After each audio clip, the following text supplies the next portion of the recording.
ఆంధ్రప్రదేశ్ బాపట్ల జిల్లా అద్దంకిలో good Friday కార్యక్రమాలు అత్యంత ఘనంగా జరిగాయి.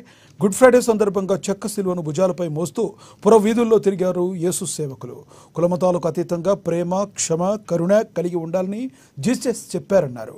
ఆకల్లో ఉన్నవారికి భోజనం, దాహంతో ఉన్నవారి దాహార్తిని తీర్చాలని తెలిపారన్నారు పాస్టర్ మంద శ్రీనివాసరావు.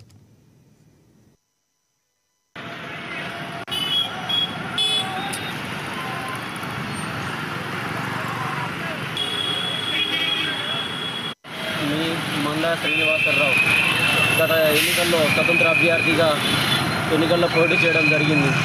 ఇప్పుడు యేసుక్రీస్తు మన ప్రజల కోసం ఏ విధంగా ఆయన త్యాగం చేయబడ్డాడో చక్కగా నేను వివరిస్తున్నాను.